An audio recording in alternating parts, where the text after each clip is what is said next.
day, everybody. Welcome to another bonus episode of the main podcast, which is called Ramble Shamble, except the bonus playlist is called Ramble Shrapnel.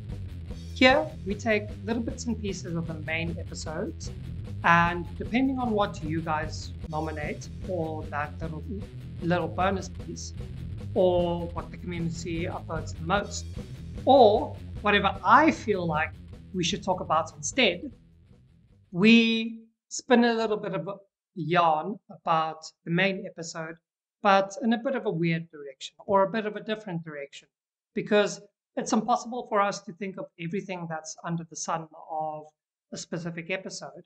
And that actually kind of has to do with what we're going to be talking about today: the sun, climate change. So, joined again here by Mackie today. Hello. And the main episode had to do with climate change. Now, we did actually cover climate change quite extensively with the main episode. So if you guys were more interested about, the common information about climate change, except with our twist, check out the main episode instead. But if you're a bit of a rebel and you want to think of climate change a bit differently, then this is the place for you. So, Mackie, you're a bit of a coder and a programmer, right? Indeed, I am. So I find that through my own experience with coding and programming, that a lot of the time the problems that we face with any kind of task or obstacle is that we box ourselves into the problem and the facts that we're given with to too much of an extreme. And so because of that, we can't really think outside of the box towards a more creative and perhaps even a more productive solution. Do you ever find that? It is something that we engineers are trained to get out of. We are the out-of-the-box thinkers. We try to look for an engineering job like anyone that puts on a CV. It says problem solvers and out-of-the-box thinkers pretty much on every job requirement things, because yeah, I 100% agree with you that there's always a different approach. If one approach doesn't quite work, it often just needs a fresh set of eyes, someone that's probably not even involved with a project or article or item you're working on, and then they'll be able to say, why didn't you just do like that? And you end up wanting to like throw yourself into a brick wall because you think, that was so obvious, how did I not see it? Yeah, that's where rubber ducking comes into play.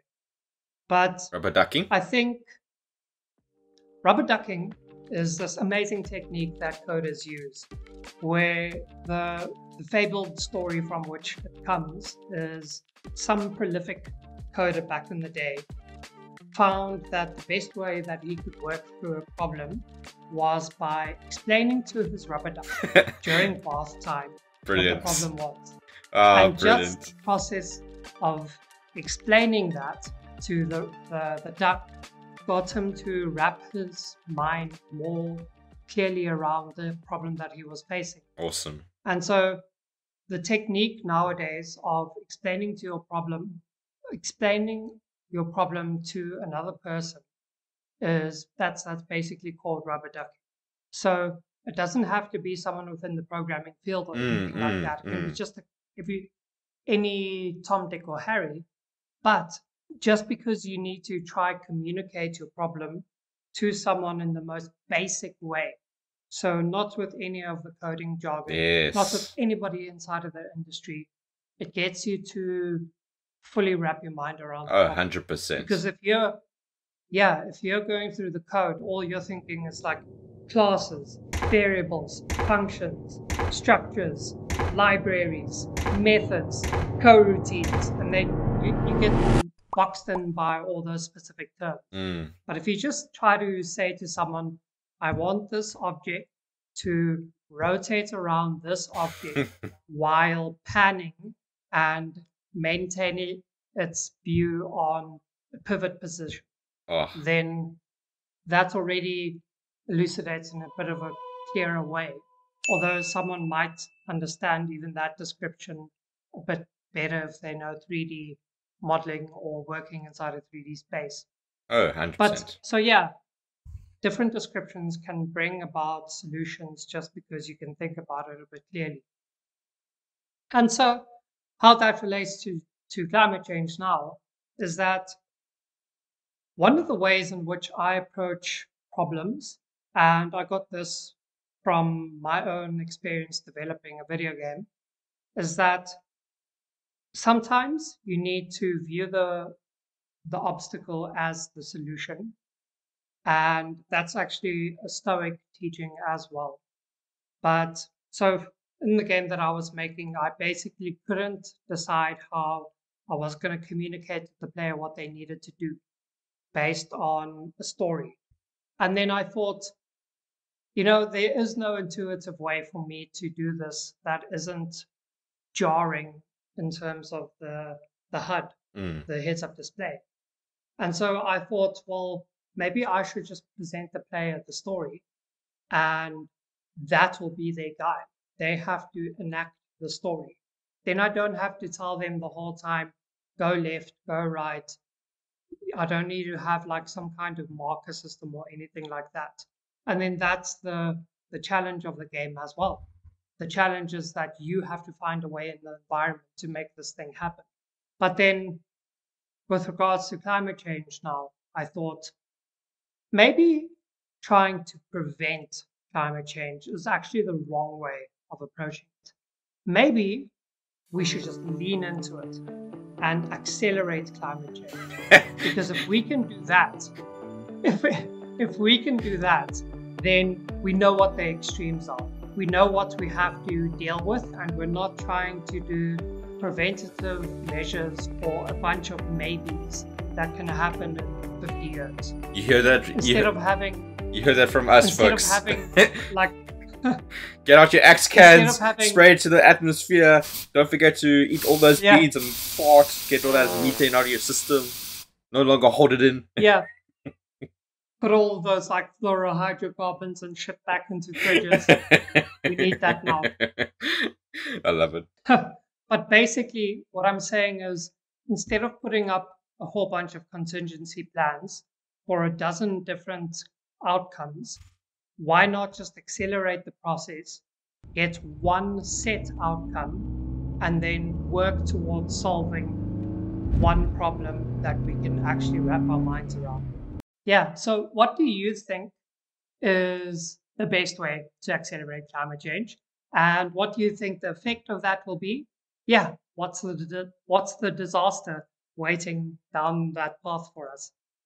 Well, I just want to say first, that's a brilliant way of thinking, because if you know how to accelerate it, you also know how to not just prepare for the outcome to come out, but as well as how to almost decelerate it. So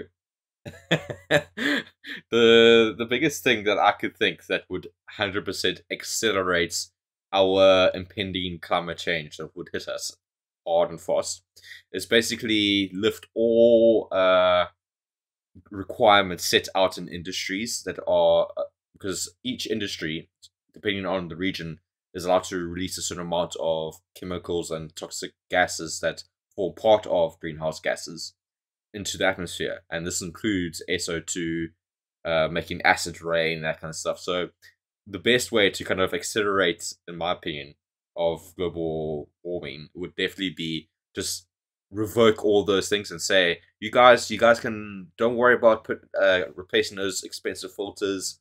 Just release whatever you want to release. Hey, heck, if you want to put in some nuclear waste inside of those burning machineries, go ahead, go wild. Let the ions flow. Man, I can just imagine our world going from like this relatively peaceful era, I say relatively, to this complete toxic wasteland of a world. Oh my gosh. So what do you think the effects of that would be? If we were to do, okay, I'm going to revoke the nuclear waste, because that's not necessarily flammable. It's nuclear, so it's generally just radioactive. But it will be... Chuck it in the ocean. 100%. 100%. Mutant fish flying out this, actually developing legs and hands. I would love to see that. But in realism term, there will be a mass population drop. So in a way, in our attempts to accelerate greenhouse gases and global warming, we would kill quite a large portion of the living organisms on our planet.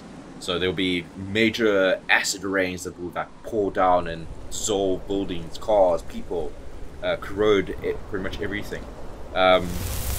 But we would see a massive spike in gases. People will be going to hospitals more regularly because they'll be choking about poisonous gases. Some people will already be passed out dead, or they'll be dead in their sleep.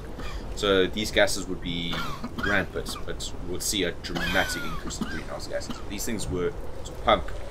Look, the quantity of what we currently release is probably like 13%. Maybe that's going a bit more on the extreme side. But these industries are holding back as much as they can, and if we just like unleash that, like unlock that mechanism and bypass the filters completely, jeez, we would be in a much more chaotic, hazardous areas. Like anything, I'm not just saying living organisms, anything around that area is just gonna die in like the first 2 months. Okay, that's a bit of a bleak and distressing take on it, but I don't think that it would go that badly if we did accelerate even factory emissions and all of those kinds of things, because people wouldn't just quietly sit back and let themselves be slowly poisoned over time. People would You start think adapting. that people in People, China? Oh, I would peop hate. I think that people would start adapting to that pretty soon. So if we, if there was acid rain and such happening, um, granted, I don't know the science, but I assume that the acid rain has a different density compared to pure water.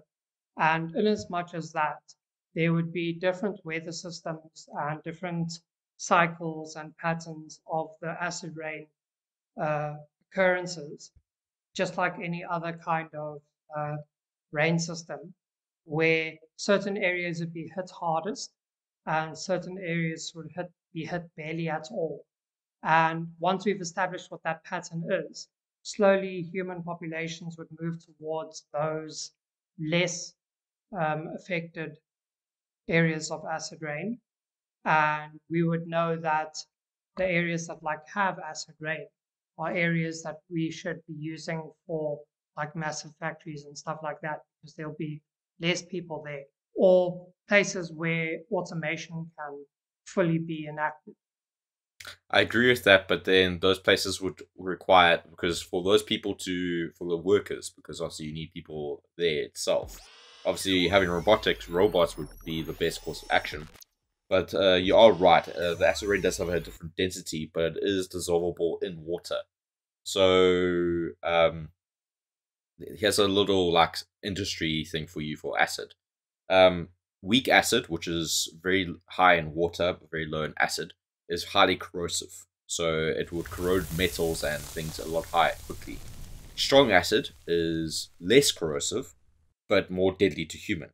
So you'll have this mixture of both highly corrosive substance as well as highly, say,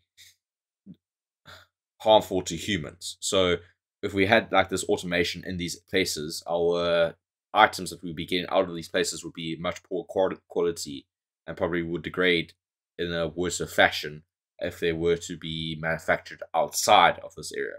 So it's a big No, no, it's no, a no, big no. balancing game. For me, I just from what you just told me, it sounds ideal then, because No, the because area that type of acids that kill us aren't the type of acids that corrode things the fastest, but which you have a means mixture that of the there two. would be, but there would be less.